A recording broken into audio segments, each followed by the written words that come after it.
So I hope you've had the chance to have a little bit of discussion in your table groups. We'd love to hear back from the audience. So three questions we've been discussing. So what causes stress in your life? How do you try and find inner peace? What calms you? And has it ever worked? Has it ever lasted? So just from the audience, what were some of the things that you guys discussed? What were some of the things that came up? Just shout them out for me. People's high expectations of us. People's high expectations cause you inner peace? Oh no, stress, cause stress. That makes more sense. Okay, thanks, James. Yeah.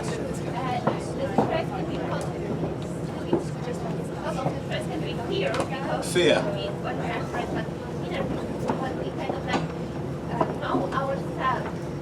When we know more about ourselves, then that causes more peace. Yeah, absolutely. Brilliant. Anyone else? Any other tables? Work. Nice. And anything that causes inner peace? Ignoring work. Yeah. Thanks, Teddy. So in terms of these solutions, has it ever worked? Does anyone find that knowing ourselves or any other solutions to stress, do they find that this works? Seeing some nods sometimes. Yeah, absolutely. Temporarily. Temporarily. Like temporary, like mindfulness, temporary, like The Office, for example, that's a temporary thing for myself. Brilliant, all right. Well, thank you for that discussion. That's really cool to hear. Yeah, amazing. It's so cool to hear all your different insights about that. But now, without further ado, I'd like to invite Mark up. And as we heard yesterday, Mark is actually working for a charity that is involved in many countries across the world, and he has spent the last 20 years in Southeast Asia, and most of them have been in Nepal. And he's actually got a PhD in Nepalese studies. And I don't think Warwick offers Nepalese studies, so that is pretty cool to me. So without further ado, Mark, take it away.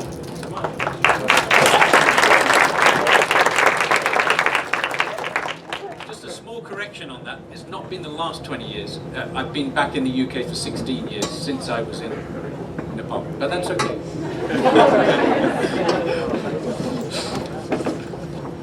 Okay, so it's a really important topic, isn't it? How can I find inner peace?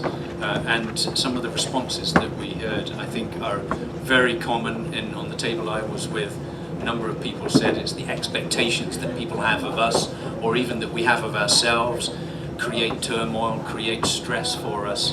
And some of those suggestions about mindfulness, or other people talked about exercise, spend time with your family, getting on FaceTime with your parents. That might be more of a stress for some of you, but at least one of the people on my table said that was helpful for them.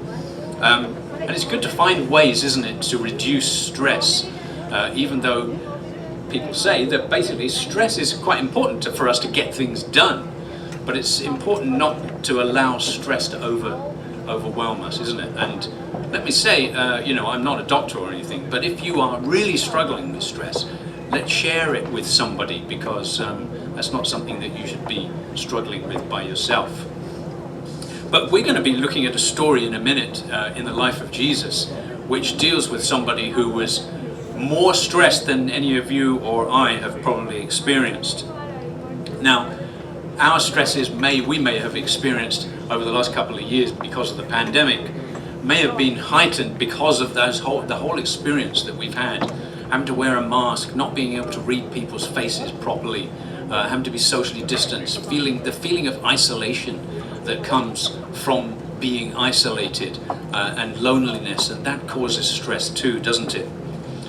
And for some people, anxiety has reached toxic proportions, so it affects their bodies and affects their relationships and affects their life in very serious ways. So you want to find inner peace, don't you? We all want to find inner peace so that we can deal with those big stressors when they come.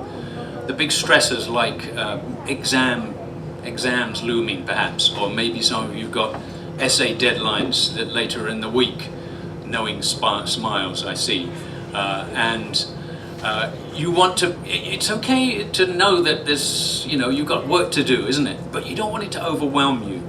Or perhaps your parents are struggling to pay for your tuition fees. Those kind of things that are normal, but they can feel overwhelming. But I can tell you that inner peace is possible. And I can testify to you for that for myself. And sometimes going through very difficult experiences. But I can testify that during that time, I have been able to experience inner peace. That's not that I never experience anxiety, but inner peace that is deeper than the anxieties that come on our lives in the normal course of life. And the source of that peace is the person of Jesus. And that's who I want to point us to again today. So we're going to be looking in each of these international cafes at a story from the life of Jesus as it's written in this book, and you'll see these on your tables. This is called Uncover Mark. Mark was one of the writers of the account of Jesus' life, and he drew from the experiences or the stories of eyewitnesses to Jesus' life. To write an account of his life that tells us about who he was and why he came to this world. So we're going to be reading a story of a man who is transformed by his encounter with Jesus. And you'll find it in chapter 5, which is on page 20. It starts on page 20.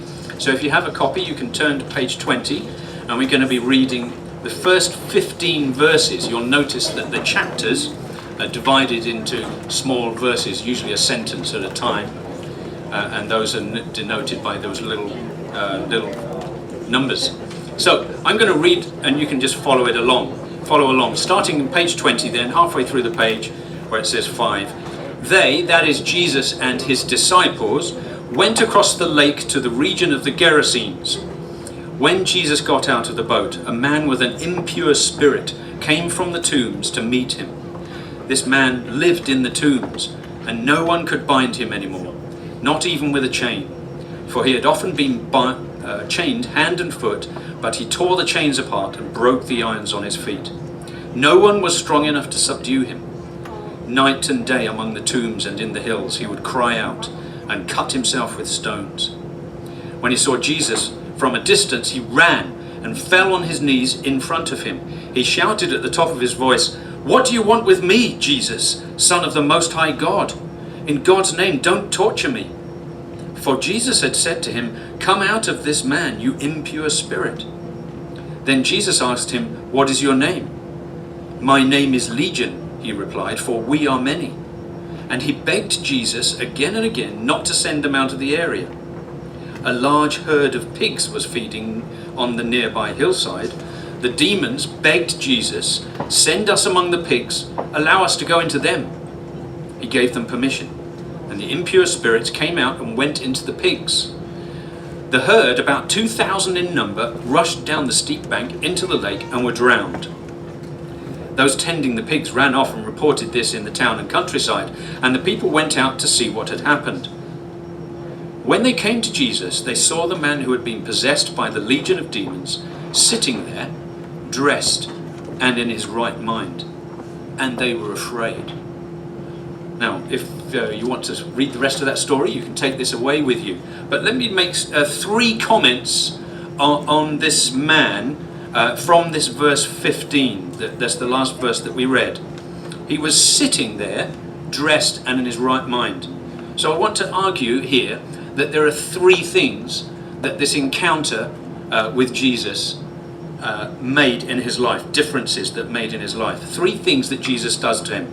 Firstly then, he turns his turmoil into tranquility. You see that? He's sitting. He's been tearing about for who knows how long, tearing about in the tombs and in the countryside, totally overwhelmed by this turmoil within him. But now he's sitting. He's tranquil. He's at peace. He's at peace with others. It's notable that he lives in the tombs, isn't it? Why would he be in the tombs? He's outside of the cities, the Decapolis, the 10 towns, because he's been driven out. He's been such a menace to society that he's a social outcast now. And that's where he's been living. But now he's at peace with other people. There are people around him there, and he's not a threat to them. He's also at peace with himself. And isn't it true that our relationships with other people sometimes are affected by our own relationship with ourselves? We can be self-recriminating. We do something wrong and we beat ourselves up over it. And our own inner peace is affected then by the way that we view ourselves. This man's inner peace had changed. He'd become at peace with himself. But also he was at peace with God. Did you notice when he meets Jesus, he runs up to Jesus and he says, "What do you want with me, Jesus, Son of the Most High God?" He knew who Jesus was, but he was afraid of Jesus. But now he's at peace with Jesus, and Jesus is God's representative. As we'll see later on in the week, we'll find out that he's more than that. But he's at peace with God. And really those three relationships, to be at peace with other people, to be at peace with oneself, and to be at peace with God, are all three so important for all of us. We must not just leave it on an inner level, as in my own person, as an individual, or even with relationships with other people, with our families, with our teammates, or people that we are at work doing a project with or whatever, and we're getting irritated by.